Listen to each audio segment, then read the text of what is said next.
Hello, everyone. Eric Renier here, and welcome to the 103rd episode of the Writ Podcast. There are two by-elections coming up in Ontario, and both of them could have some pretty surprising results. And meanwhile, the Ontario Liberal leadership race is heating up as we get into the summer. So joining me to chat about it today is Sabrina Nanji of Queen's Park Observer. You can check out her work at qpobserver.com. Sabrina, how you doing? Pretty good. It's been a pretty busy summer, so I'm keeping busy at Queen's Park. Yeah, absolutely. Most summers, especially the summer, early in a mandate, it's not usually all that busy. But yeah, we got lots to talk about with the by-elections and the leadership race. So why don't we start with the by-election? So I wanted to start there because that is just on July 27th. So it's just on next Thursday. So we got two. We got one in Kanata-Carleton, which is in Eastern Ontario. This riding has been held by the Conservatives and then the PCs, Conservatives and then the PCs for 100 years. So it is usually a pretty safe riding, but it might not be this time. And then we have one in Scarborough-Guildwood, which is in the Toronto area. This was Mitzi Hunter's riding. She ran for the Toronto mayoralty, didn't go well, but she did give up her seat. And now the Liberals are going to be trying to hold that off from the Conservatives. So why don't we start with, we'll take Scarborough-Guildwood after, but let's start with Kanata-Carleton because this one seems like a pretty interesting one because you would normally think that the PCs would be pretty safe, but instead this one could be one to watch.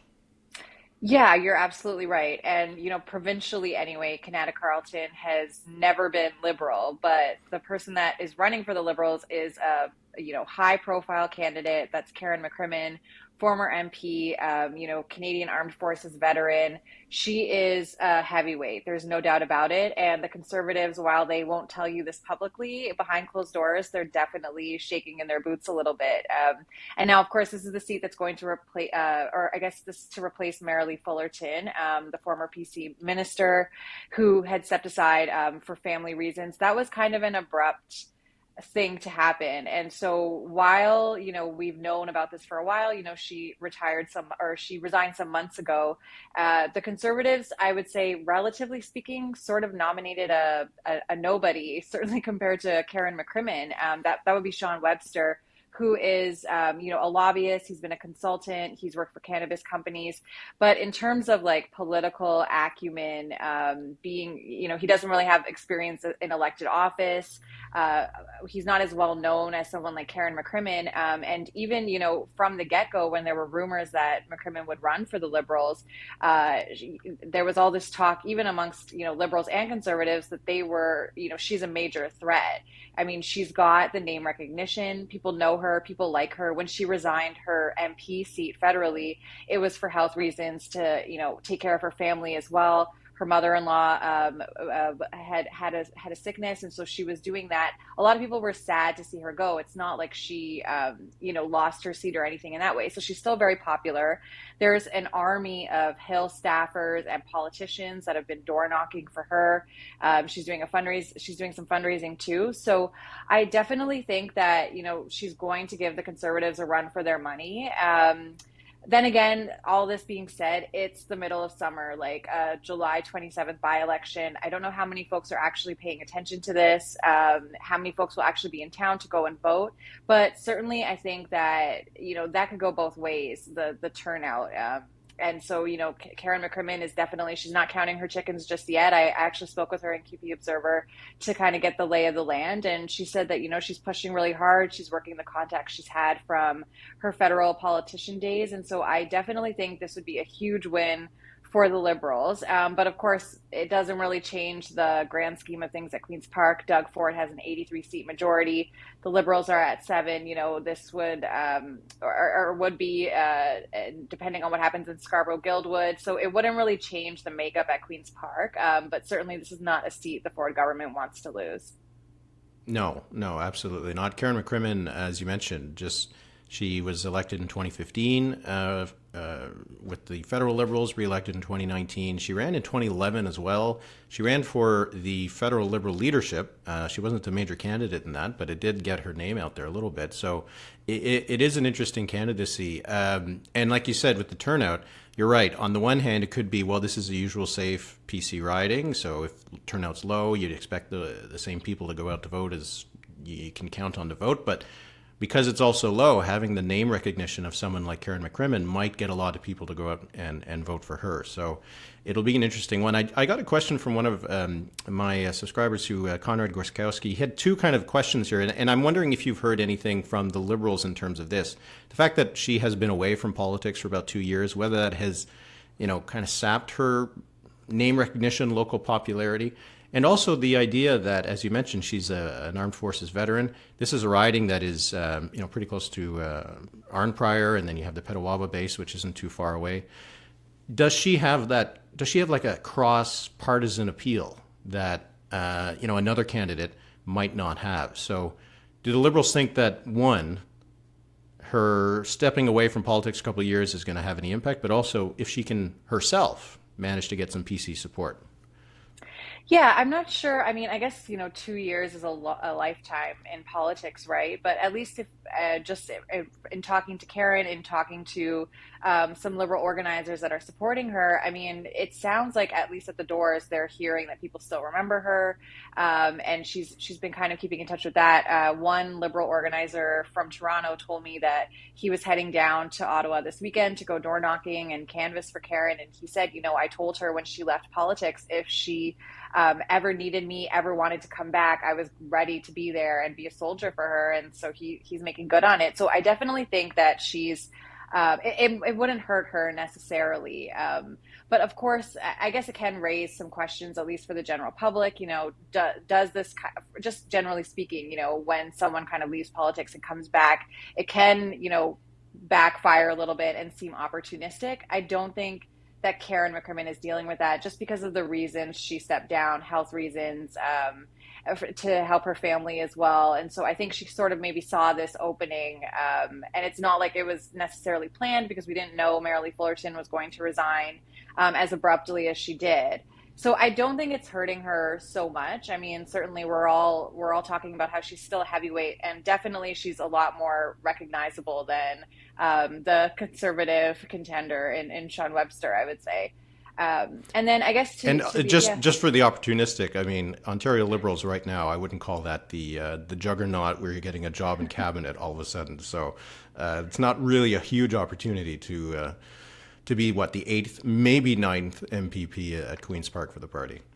No, for sure. But I think you're right that she does have this sort of bipartisan appeal. I mean, just in talking to her about her military days, I mean, she was kind of a badass. And I don't know if I would necessarily call her, law and order in that sense. But just in speaking to her, I thought, this is someone that I could definitely see Doug Ford at least getting along with. Maybe not in terms of policy, but just in terms of having someone who's come from that military background, which I think, Ford is a fan of.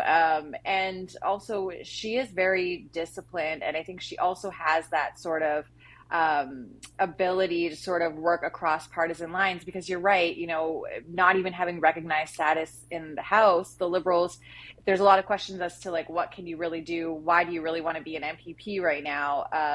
And when I asked her that, she said that she's used to, working across partisan lines to sort of get things done, and that she thinks she can still be the voice for Kanata-Carleton. So obviously it's going to come down to what those folks there feel. I mean, they've had, in the capital, they've had ER closures. It's hard to find a family physician just like it is anywhere in the province. And so, Kanata-Carleton has had someone at the cabinet table for these past few years, and now maybe they're feeling like it's a time to shake things up. Again, it's the middle of summer, but I do think that, Karen McCrimmon has a lot of appeal to a lot of people for a lot of reasons. Okay, so the Liberals are hopeful about Kanata-Carleton, and then that brings us to Scarborough-Guildwood, where the PCs might seem to be a bit more hopeful, in a little bit of a reversal. It's going to be hard to take some trends out of this if we have a Liberal pickup in one area and a PC pickup in the Liberal area. But how's Scarborough-Guildwood shaking out right now? Yeah, this is another exciting one. I think just because it is sort of a bit of a reverse. The Conservatives have a very high profile candidate in Gary Crawford, Toronto budget chief. He's been the councillor for Scarborough Southwest for years now. A lot of people know him, and the Conservatives have been going whole hog on this thing. There are cabinet ministers door knocking with him almost daily now. The premier was out last weekend. John Tory had another robocall in support of him. Fun fact, actually, Blue Knox, formerly who worked for John Tory in the mayor's office, is now campaign manager for Andrea Hazel, who happens to be the Liberal candidate. So I was kind of curious, what she thought about her former boss, backing her opponent now. But I guess politics is a very small world, and Gary Crawford is without a doubt like a heavyweight contender. The people know him there in Scarborough. I guess the buzz around Queen's Park is that Gary Crawford would get, if not a position in cabinet or a junior position in cabinet, something like a parliamentary assistant role. He's obviously got a lot of experience on budget, so I can definitely see him doing something in finance. I don't think the current finance minister, Peter Bethlenfalvy, is going anywhere, but of course there are these rumors of a cabinet shuffle happening at some point this summer. And so I think that could be very appealing for Scarborough voters, is to have someone like Gary Crawford, have them be a voice at the table.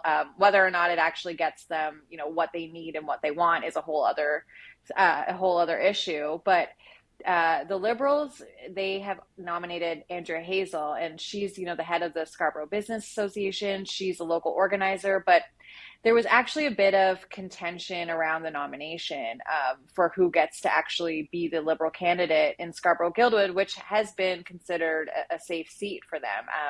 Mitzi Hunter has been able to hang on to that seat throughout the past, decimations of the Liberal Party in recent years. And she's had some close calls, but the last time around she won it handily. So there was a bit of competition for the nomination. The Liberals ended up just appointing the candidate with Andrea Hazel. And I think when you're going up against someone like Gary Crawford, especially in the summer in a by-election, something like name recognition goes a long way. But I would say, don't count out the Liberals yet. But absolutely, I think Gary Crawford's going to give them a run for their money. And I think the Liberals are also, shaking in their boots a little bit, just like the Conservatives are in Kanata-Carleton. It is a bit strange because you have Kanata-Carleton, which is a safe riding and the best candidate, at least in terms of name recognition and all this, is one of the opposition parties. And then you have Scarborough-Guildwood, which is also a pretty safe Liberal riding. The federal Liberals win it with 60% of the vote. And there you have the best candidate, or the one with the most name recognition, being from the PCs. It seems strange to me that the incumbent parties weren't able to find someone who, if they were someone who was well known, almost is guaranteed a ticket to the Queen's Park, right? It's I find it strange that, especially the Liberals were not able to find, while, Andrea Hazel might be a very good candidate, not someone who would be, get that name recognition going door to door in a low turnout by-election. I don't know if you have any thoughts on just what it says about the incumbent party's ability to recruit candidates where they should have an easy time recruiting candidates. Yeah, I mean, I think it's a good point. I'm not really sure exactly why it happens, but there's a lot of things to speculate on. I mean, I think probably not knowing these things are going to happen, it could be part of it too. I mean, obviously, Marilee Fullerton's resignation was a bit more abrupt. Mitzi Hunter, we've kind of known about for a while. So I will say, while the Liberals, were fairly early, they were still behind Gary Crawford's nomination on that. And they've known for a long time, Mitzi Hunter, she didn't resign until basically she had to, right up until the deadline when she was running for Toronto mayor. I believe it was May 10th was the day she stepped down. And they had known for months, because she had sort of indicated that, she had to, because those were the rules, but she had said that she was going to be running for mayor. And so I think that one was kind of surprising for me, but just some behind the scenes intel is that I did hear Mitzi Hunter really wanted someone like Andrea Hazel, and had actually put in her good word for Andrea Hazel, who is a strong candidate in her own right. But again, when it's by-election time and you're going up against someone like Gary Crawford, I think that it could be certainly be a close call for them. Yeah, in a by-election, I think the name recognition matters a lot. When it's a general election, if you have just a strong candidate, I think that they can help with, the local running, but it's more that what's happening in the general election. But when it becomes a by-election, people really need to have a good sense of who the candidates are, because it is more about the candidates. I know you're tracking this in terms of the timing. So Did the you can because I can't recall now, but the scheduling of the by-election, did Doug Ford have to call it when he did because there was a vacancy that just came up in Kitchener? It seemed a bit of a surprising timing to call an election in the middle of summer at the end of July. Yeah, I guess I was a bit surprised too that they didn't just wait around for Kitchener Center, which is Laura May Lindo's seat. I mean, she's another one that we've known is going to resign for a long time, but her end date was July 13th, and so that really is what triggered this the timeline for that. I guess technically you can't call a by-election until she officially has stepped down. But I think you're right. I think the rumors were that the by-elections were going to happen right after the mayoral election for Toronto, because we know Doug Ford and his obsession, for lack of a better word, with what's happening at City Hall. And so I think that it did kind of work out that it was right after that, the call, and you need to have certain weeks for the campaign. The by-election is going to be on a Thursday, that type of thing. So there are some timing requirements, but the premier has 6 months within those resignations to call the election. So he still had some time to do it.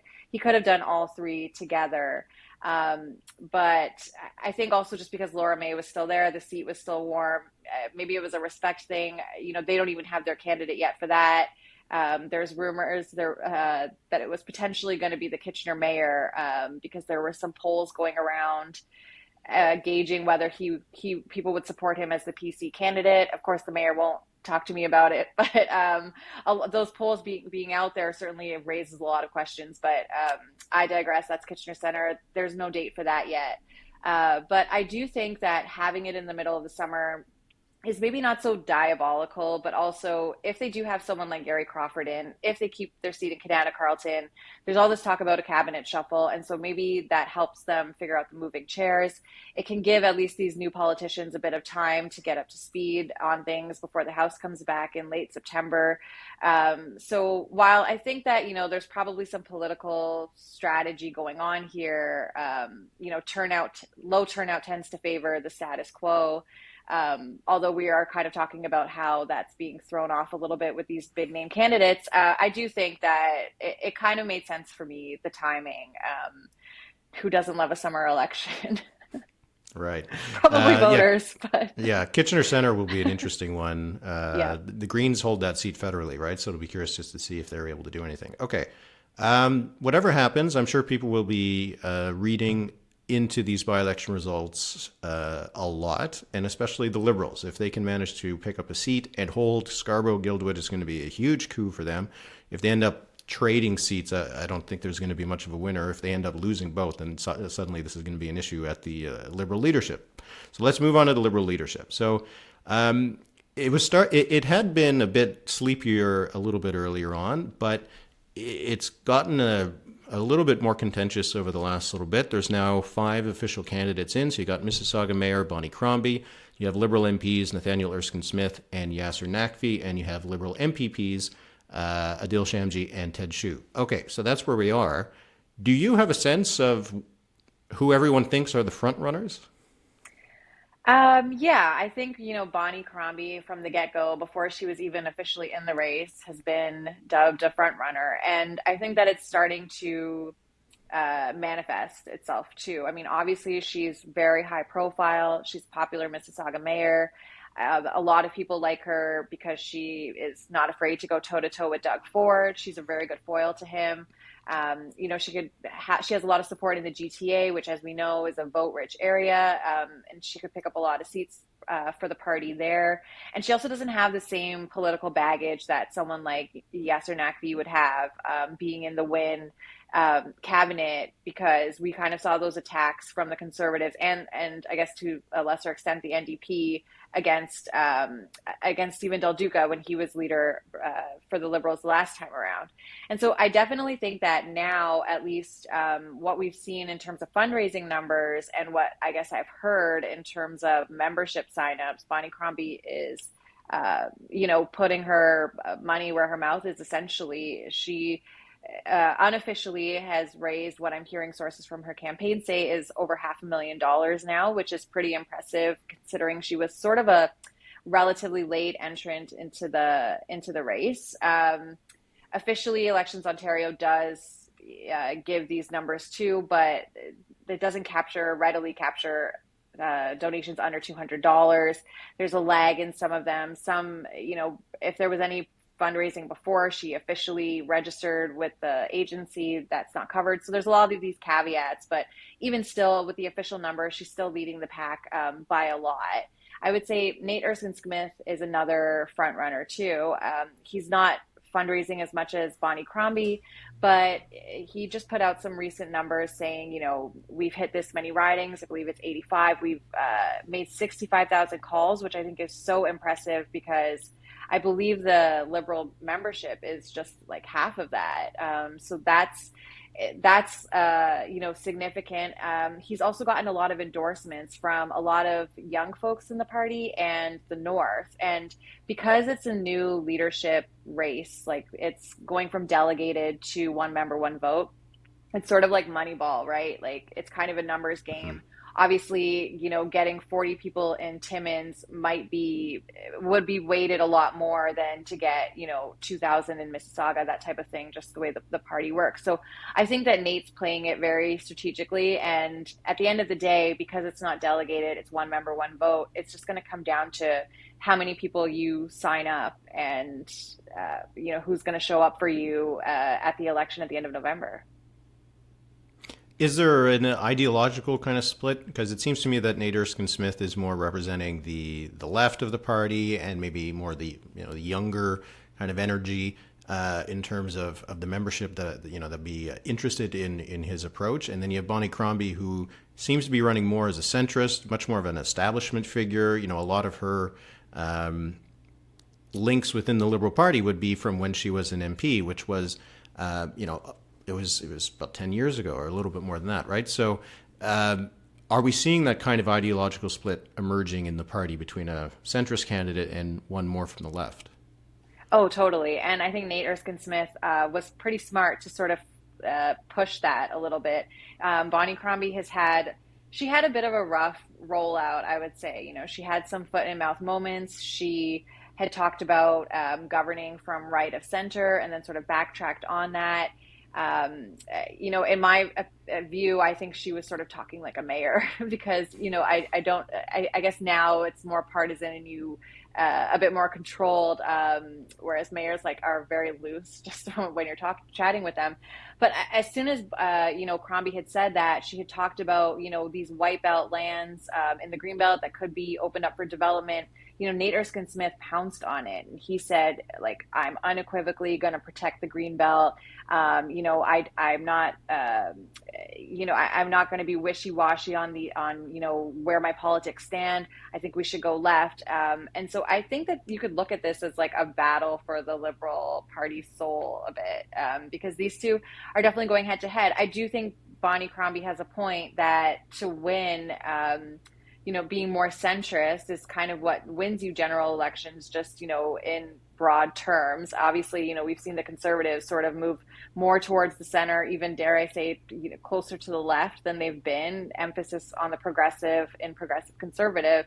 I mean, obviously Doug Ford, being the politician, he's a big spender. So I wouldn't necessarily call him a leftist, but certainly I think, being more centrist is what can win. I don't think he would either. I don't think he'd call himself a leftist, but yeah. No, he hates the lefties, right? But he thinks they'll be disasters. But I would say that, being more in the center, I think it's not lost on a lot of Liberals that's where they have been in the past. And that I think is why the Liberal brand is still going so strong. And during our whole conversation so far, Eric, we haven't even really talked much about the NDP. So I think this is saying a lot about the state of politics in Ontario. But I do think that there are going to be ideological splits. There's going to be 5 debates. We don't have the dates yet for them, for this Liberal leadership contest, at least 5. And so I think that's going to be very interesting to me to at least see where these folks are in terms of, policy and because it's not just about opposing the government. I think especially looking towards 2026, it's about what are you offering people to. You have to kind of position yourself as government in waiting, and it's not like it's never been done before. Justin Trudeau federally brought the Liberals from third to first, and formed government. So I think that it is a possibility, especially because Doug Ford and the PCs have made these very ambitious promises. And if there's not a bunch of new housing, or healthcare is still in the state it is in 2026, I think that certainly Doug Ford would have a major problem election wise. Those debates might give us also a glimpse of how the candidates are lining up because, as you mentioned, it's not a delegated convention, but it is a ranked ballot. So, a lot of it, unless you can win it on the first ballot, which I think will be tough, you need to get the support of other people. So, on that left centrist split, where do the other candidates kind of fit? If Crombie needs to build support on subsequent ballots, what are the other candidates that she can try to go after their supporters? And the same thing with Erskine Smith. Who among those other three, where do they fit on that centrist versus left-wing approach? I think just from what I'm hearing, and seeing in terms of numbers, just talking to people, I think that, the potential kingmaker could be Yasser Naqvi. I think he's, at this point, a lot of Nate and even Bonnie supporters, I think he would still be potentially their second choice. And he does have a lot of support, like in his own right. Obviously, he's got a ton of experience, MP, former Attorney General in Ontario. He's got a lot of support too, and a lot of smart folks on his campaign. I definitely see him being the kingmaker, but in terms of policy, I haven't seen much from him to say whether he would be more left or more right. Maybe he's falling somewhere in the middle. And so I do see that. And he's kind of been playing a nice guy too, like as Nate and Bonnie sort of go at it a little bit. He's sort of, taken a bit more of a neutral approach. So I don't know if anyone would drop out or anything like that at this point. But you're right, it's a crowded field. And I think especially because we have a ranked ballot, I don't think it's going to be decided on the first one. But I do think that it won't take that many rounds.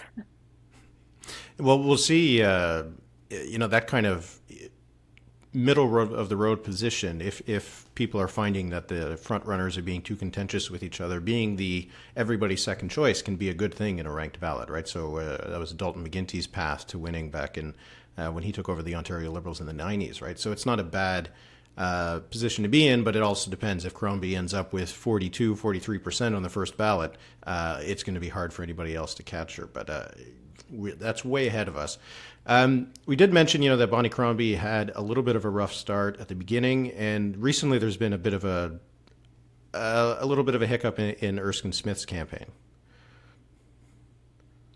Yeah, I guess between the two of them, I guess Nate Erskine Smith had made these comments that many people in the party viewed as ageist and sexist, and he kind of had to explain that, which I feel like, from a political comms perspective, if you have to explain it, it's like it's already a bit of a loss for you. But essentially, he was sort of just talking about the fact that Bonnie Crombie's, she's 63 now. I mean, he didn't mention the age, but he was essentially, I'll start with what he said and then maybe what people took from it. But Nate Erskine Smith was saying that, he's in it for the long haul. Essentially, he doesn't want to be someone that just wins or goes for the leadership and does one election and then they bow out. And he talked to Bob Hepburn in the Toronto Star about it, and Bob Hepburn sort of zeroed in on that age comment. Because if you read between the lines, and, it could suggest that he meant, Bonnie is 63. If she were to run again after, she would be 70. I mean, there's a lot of questions about her age, I think, as well. But, the fact that Nate landed in hot water for it and had to kind of explain it a little bit, I think is, Bonnie's had her fair share of foot and mouth moments. This, I think, was one for Nate too. Someone close to his camp told me that, they basically talked to Nate and said, you just have to make sure that there's no room for, mischaracterization or that type of thing. So I do think that age, it obviously like can play a factor, but if you've ever talked to Bonnie Crombie, I mean, she's a mentee of Hazel McCallion, who was a hurricane up until the very end at over 100. And just on another note, like Bonnie Crombie, when I interviewed her, she was telling me that she like loves to do F45. She does rock climbing, all this stuff. Like even me, I'm in my early 30s, like I can't do any of that stuff, but I mean, I think if it's like a question of her stamina, no, I think, she ended up writing a rebuttal in the Star talking about being a woman in politics, how you sort of have to contend with different criticisms or noise. And I mean, essentially, she basically accused Nate Erskine-Smith of ageism and sexism. But I will say, Nate is trying to push the whole generational change angle for the party. He's definitely wooing young people, and we know that like the young liberals, their factions have like a broader weight, like in the leadership race, they have more points. And so I think that certainly, I think Nate was maybe speaking from that level, I guess, in my view, and just talking to people close to him, is that he was sort of talking more about the generational change and the future of the party in broader terms. But it's just interesting to me, maybe because it's summer, but how many headlines this leadership race is grabbing, even with like the mudslinging or like these little comments that are being made. I don't think it's necessarily because it's a slow summer, but also because it's just so fascinating and interesting to watch. And I think that that's why, that's a loss for the NDP, because they had this uncontested leadership race. Marit Stiles just was automatically given the crown, and they didn't have this opportunity to talk about policy, to talk about, where the party stands on the political spectrum, what's next, what kind of party do we want to be, and look at all these great people who want to be our leader. So I think certainly, no matter which way you spin it for the Liberals at this point, there's no such thing as a bad headline. And I think, the NDP has really had a missed opportunity, at least to even introduce Marit Stiles a bit more to the public. Yeah, I think the NDP would appreciate getting some headlines just in general. So why don't we just finish with this? If you're the PCs, if you're the NDP, who are you fearing the most out of the potential candidates? Well, certainly, I think the Conservatives are seeing Bonnie Crombie as a threat. You can kind of just see that on Twitter.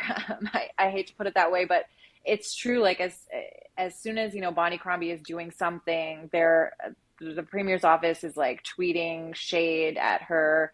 That's kind of like a bit of an obvious thing that they're scared of her. But like I said, she's popular in the GTA. The Conservatives have a lot of seats there. I mean, they represent all of Mississauga right now. I think that Bonnie Crombie being Liberal leader would certainly threaten that.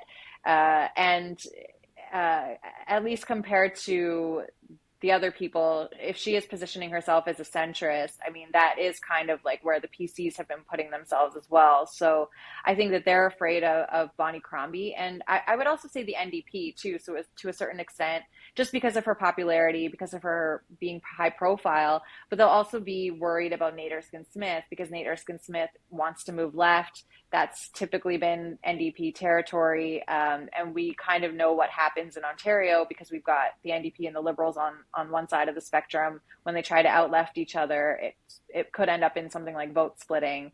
And then the Conservatives are happy about that. So I think everyone's a little bit afraid of Bonnie Crombie and also Nate Erskine-Smith. And just to talk about the geography there, like you mentioned, Crombie GTA, that's PC passed to majority. And for the New Democrats, they picked up a lot of seats in Toronto over the last couple of elections. And that's, Nate Erskine-Smith is from the Beaches, East York riding. So, but that's another question, because if one of these two people ends up winning, how are they going to get into Queen's Park? We're going to have to wait and see. If maybe one of them will want to run in Kitchener and get a chance to get in that way. So yeah, there's a lot still happening this summer. What's the next important deadline in I would guess it's when the membership cutoff is going to come, right, in the Ontario Liberal leadership? Yeah, so if you want to vote for one of these folks to be the leader, you've got until September. And yeah, the date that we'll find out who is going to be the leader is December 2nd. So that's going to be a big day for the Liberals. Yeah, going into Christmas with a new leader, and we'll see if the PCs or the NDP thinks it's a good gift for them. So, Sabrina, thanks so much. It is the summer, but still lots going on, so I appreciate you taking some time and speaking to us about these fascinating stories in Ontario politics. Thanks for having me.